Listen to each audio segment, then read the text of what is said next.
Good morning students. இன்னைக்கு நம்ம பார்க்க போறது வந்து moving coil galvanometer from the chapter effect of electric current +2 physics. So galvanometer அப்படிங்கிறது என்னன்னு தெரியும். It is a device used to detect current in a circuit. So ஒரு சர்க்யூட்ல என்ன கரண்ட் போகுதுன்றதை எப்படி டிடெக்ட் பண்ணனும்னா யூசிங் galvanometer தான். ஆனா ஏன் மூவிங் காயில் கேலோமீட்டர்னு பேர் வந்துச்சுனா இங்க நடுவுல ஒரு காயில் இருக்கும் மேக்னெட்டிக் ஃபீல்ட் நடுவுல அதுல கரண்ட் போகும்போது அந்த காயில் வந்து ரொட்டேட் ஆகும் மூவ் ஆகும் அந்த அது மூவ் ஆகிறத வச்சு தான் நான் வந்து இதில் ஸ்கேலில் வந்து ரீடிங் நான் வந்து எடுக்க போகிறேன். அதனால தான் இந்த கேலோமீட்டர் பேர் மூவிங் காயில் கேலோமீட்டர். ஸோ பிரின்சிபல் என்ன அப்படின்னு பார்த்தீங்கன்னா ஒரு கரண்ட் கேரிங் காயிலை மேக்னெட்டிக் ஃபீல்ட் ஆகும்போது அது ரொட்டேட் ஆகும். இதான் அதோட principal. A current carrying coil placed in a magnetic field will experiences a torque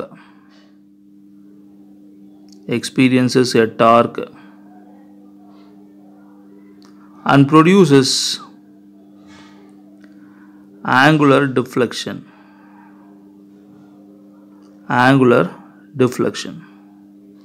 So this is the principle of the moving coil galvanometer.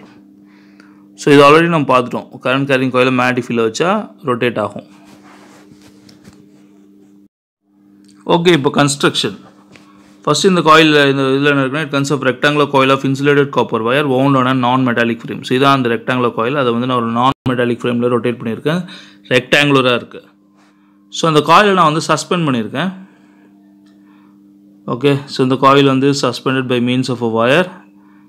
அந்த வயர் வந்து made up of phosphor and bronze alloy. Phosphor bronze alloy ஏன் use பண்ணுறது நம்ம பின்னாடி சொல்லலாம். இப்போதைக்கு ஞாபகம் வச்சுக்கோங்க. So phosphor bronze wire. Coil is suspended by means of phosphor bronze wire whose one end is fixed to the binding screw. ஒரு end வந்து பைண்டிங் ஸ்க்ரூலையும் அதர் end வந்து பார்த்தீங்கன்னா காயிலையும் கனெக்ட் ஆகிருக்கு. The coil is suspended in a radial magnetic field. Radial magnetic field என்ன அர்த்தம் அப்படின்னா so இங்கே north and south போட்டிருக்கேன் இல்லையா தான் radial magnetic field. Radial magnetic ஃபீல்டில் எப்பயுமே காயில் வந்து பேரலாக இருக்கும். When the plane of the coil is always parallel to the magnetic field at all positions, then the field is said to be radial magnetic field. ஏன் coil வந்து பேரலாக இருக்கணும் அப்படின்னா காயில் எப்போல்லாம் பேரலாக இருக்கோ அப்போ டார்க் வந்து மேக்ஸிமமாக இருக்கும். ஸோ அதனால தான் காயில் வந்து எப்பயுமே பேரலாக இருக்கணும். அந்த மாதிரி வந்து ஒரு மேக்னெட்டிக் ஃபீல்டு இருக்குது. அந்த காயில் வந்து எப்பயுமே பேரலாக இருக்குது அப்படின்னா அப்போ தான் அந்த ஃபீல்டு நான் radial magnetic field. So for example நான் பாருங்கள் ஒரு டயக்ராம் பண்ணியிருக்கேன். இது வந்து மேக்னெட்டிக் ஃபீல்டு, இது வந்து பிளேன் ஆஃப் த காயில்னு வச்சுக்கலாம். So plane of the coil இப்போ மேக்னெட்டிக் ஃபீல்டுக்கு பேரலாக இருக்குது.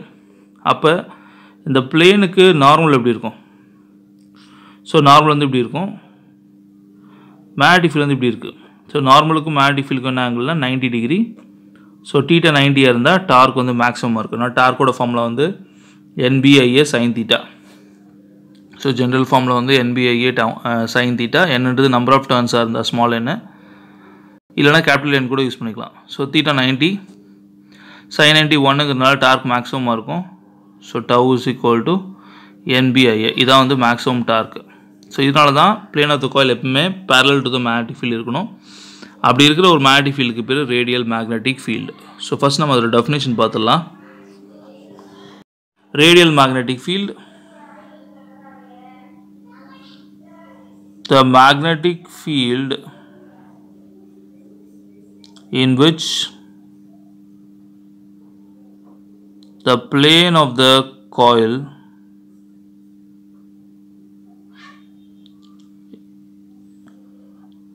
is parallel to the field in all positions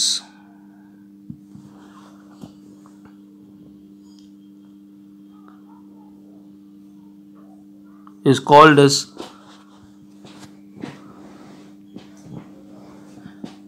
radial magnetic field. So definition ரொம்ப important. Sometimes what is radial magnetic field தனியாக கூட 2 மார்க்ல கேட்கலாம். ஸோ ரொம்ப important. Fourth point, a mirror is attached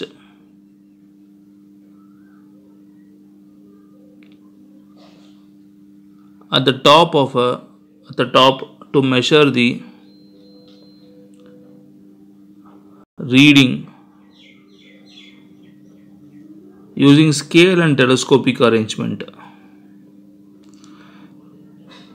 Scale and telescope arrangement. நான் மிரரை use பண்ணி தான் ரீடிங்கை நான் வந்து ரீட் பண்ண போகிறேன். அது எப்படி நான் சொல்கிறேன். அதுக்கப்புறம் என்ன இருக்குது அப்படின்னா a light aluminium pointer. இந்த பாயிண்டர் தான் நம்ம வந்து கேலோமீட்டரில் பார்ப்போம். அதான் ரீடிங் காட்டும் நம்மளுக்கு. இது எதில் கனெக்ட் ஆகிருக்கும்னா அந்த சிலிண்டர்லேயே கனெக்ட் ஆகிருக்கும். PQRS நான் சொன்னேன் இல்லையா, அதிலே கனெக்ட் ஆகிருக்கும். The light aluminium pointer attached to the coil. The coil attached ஆகிருக்கும். Measure its deflection on a suitable scale. So எப்படி இந்த மிரரை யூஸ் பண்ணி நம்ம ரீடிங் கண்டுபிடிக்கலாம் அப்படின்னு நான் சொல்கிறேன். ஸோ அந்த மிரர் எங்கே இருக்கும் அப்படின்னா அந்த ஒயரில் தான் அட்டாச் ஆகிருக்கும்.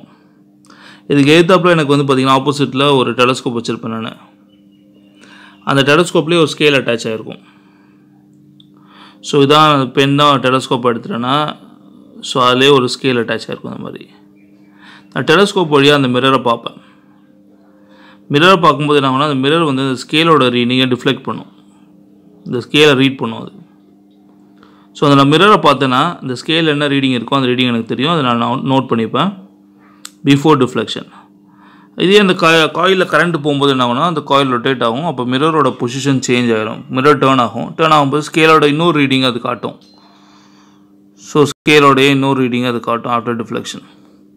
இப்போ initial reading minus final reading பண்ணிங்கன்னா உங்களுக்கு என்ன கிடைக்குன்னா எவ்வளோ தூரத்துக்கு காயில் ரொட்டேட் ஆகிருக்கோ அந்த வேல்யூ எனக்கு தெரியும். ஓகே, ஸோ நான் மிரரை யூஸ் பண்ணி ஆங்கிள் ஆஃப் டிஃப்ளெக்ஷன் கண்டுபிடிக்கலாம். அதேமாதிரி நான் ஒரு பாயிண்ட்டில் வந்து இந்த காயில் அட்டாச் பண்ணியிருப்பேன். அதான் 5வது பாயிண்ட்டில் நம்ம சொல்லுவோம் 5th பாயிண்ட்டில். அந்த பாயிண்ட்டு தான் நம்மளுக்கு ரீடிங் காட்டும். நம்ம கேலோமீட்டரில் பார்க்கும்போது அந்த பாயிண்ட் வந்து ஒரு ஸ்கேலில் டேர்ன் ஆகும். எப்போ இந்த காயில் டேர்ன் ஆகுதோ அப்போ அந்த பாயிண்ட்டும் டேர்ன் ஆகி எனக்கு அந்த ஸ்கேலில் ரீடிங் காட்டும். ஓகே, ஸோ இதுதான் 5th பாயிண்ட் நான் எழுதியிருக்கேன். So theory and working. I into the current through the coil. A and B are sides. Breadth on the A, length on the B. A into the area of the coil, area on the A into B. Length into breadth. So length into breadth putting now area கிடைக்கும். So length வந்து நான் already சொன்ன மாதிரி B, breadth on the A. So AB is the area of the coil. N is the number of turns of the coil. Capital N போட்டுருக்கேன் நான். நீங்கள் small n கூட use பண்ணிக்கலாம். ஏன்னா நான் வந்து எக்ஸ்பிரஷன் போடும்போது ஸ்மால் என் தான் போட போகிறேன். ஸோ அதனால் நீங்கள் இது ஸ்மால் என்னு வச்சுக்கோங்க. So small n is the number of turns of the coil. இல்லை கேபிட்டல் எண்ணே யூஸ் பண்ணுங்கள்.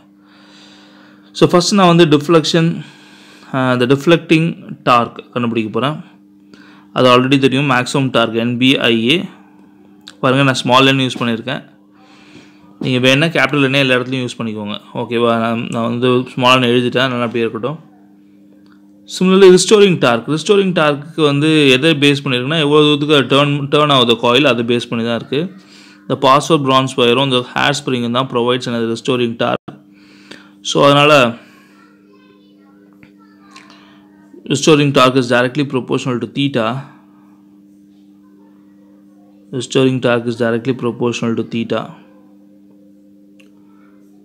So restoring torque is equal to k theta,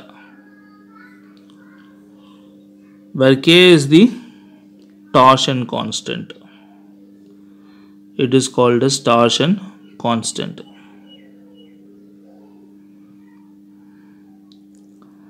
Okay, at equilibrium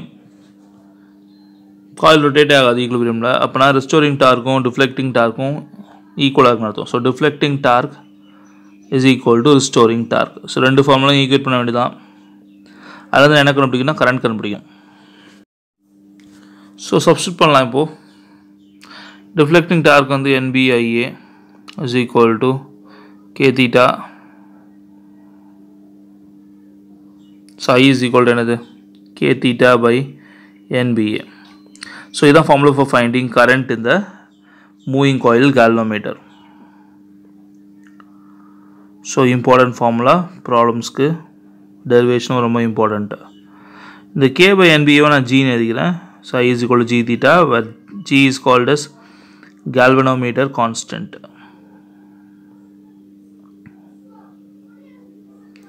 So it is called as galvanometer constant or current reduction factor. Galvanometer constant இன்னொரு பேர் வந்து current reduction factor ஞாபகம் வச்சுக்கோங்க. இப்போ figure of merit of a galvanometer நம்மளுக்கு இந்த ரெண்டு formula தெரியும். K/NBA நான் கேபிட்டல் N யூஸ் பண்ணிட்டேங்க. நீங்கள் எல்லாத்துலேயுமே கேபிட்டல் N யூஸ் பண்ணிக்கோங்க. நான் எங்கெல்லாம் ஸ்மால் N யூஸ் பண்ணியிருக்கணும் அங்கெல்லாம் கேபிட்டல் N யூஸ் பண்ணிக்கோங்க. I is equal to G theta. So G is equal to I by theta இந்த ஃபார்முலா வந்து பார்த்தா. ஸோ I வந்து K/NBA into theta I. So என்ன வரும்னா K/NBA ஐயோட ஃபார்முலா வந்து K/NBA into theta. நான் அங்கே ஸ்மால் N யூஸ் பண்ணியிருப்பேன், இங்கே கேபிட்டல் N யூஸ் பண்ணியிருக்கேன். நீங்கள் எந்த எல்லாத்துலேயுமே என்ன பண்ணுங்கள் கேபிட்டல் N யூஸ் பண்ணிக்கோங்க. ஸோ தீட்டா, ஸோ ஐக்கு பதிலாக θ/θ கேன்சல் பண்ணிவிடுங்க. ஸோ K/NBA இதுக்கு பேர் தான் figure of merit. Important formulas ப்ராப்ளமில் ஃபிகர் ஆஃப் மெரிட்னு கேட்டாங்கன்னா இந்த ஃபார்முலா நீங்கள் யூஸ் பண்ணணும். இப்போ sensitivity of a galvanometer. Sensitive of a galvanometerனா என்ன அர்த்தம்னா கொஞ்சோண்டு கரண்ட்டுக்கு அந்த காயில் அதிகமாக டிஃப்ளெக்ட் ஆச்சுன்னா இட் இஸ் மோர் சென்சிட்டிவ்னு அர்த்தம். So deflection produced per unit current is called as sensitivity of a galvanometer. So current sensitivity தான் ஃபஸ்ட் நான் பார்க்க போகிறோம். current sensitivity na deflection produced per unit current. இப்போ தான் current sensitivity. ஒரு unit current போகும்போது நிறைய டிஃப்ளெக்ஷன் ப்ரொடியூஸ் ஆச்சுன்னா சென்சிட்டிவிட்டி அதிகமாக இருக்குன்னு அர்த்தம். So it is defined as the deflection produced per unit current through the galvanometer. So theta வந்து theta by I க்கு பதிலாக K/NBA into theta. So theta வச்சாச்சு. So NBA by K இதான் formula for current sensitivity. Okay, finally வந்து voltage sensitivity. voltage sensitivity na என்ன அர்த்தம்னா deflection produced per unit voltage. எப்படி நம்ம வந்து deflection produced per current ன்னு சொன்னோமோ so deflection produced by unit voltage தான் voltage sensitivity. V is equal to IR இல்லையா, இப்போ theta is equal to I into R. so I into R. so I க்கு பதிலாக substitute பண்ண வேண்டியதான். I க்கு என்ன formula K/NBA into theta into R. theta அடிச்சுட்டு so NBA divided by K into R. so இதான் formula for voltage sensitivity. so it is the deflection produced per unit voltage.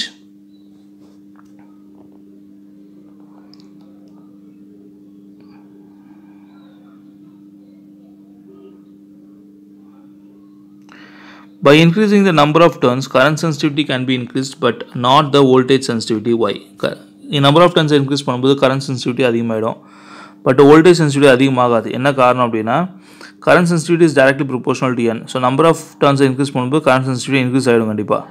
அதே தான் voltage sensitivity-யும் directly proportional to n. ஆனால் கீழே resistance இருக்குது. number of turns increase பண்ணும்போது ரெசிஸ்டன்ஸும் increase ஆகிடும். For example number of turns 10 times இன்க்ரீஸ்னா ரெசிஸ்டன்ஸ் 10 times இன்க்ரீஸ் ஆகிடும். ஸோ ரெண்டும் கேன்சல் ஆகிடும். அப்போ திருப்பி எனக்கு பழைய வேல்யூ கிடச்சிடும். அப்போ voltage sensitivity மாறாது எனக்கு number of turns இன்க்ரீஸ் பண்ணும்போது இல்லை சேஞ்ச் பண்ணும்போது, பட் current sensitivity சேஞ்ச் ஆகும். Okay, thank you so much for வாட்சிங்.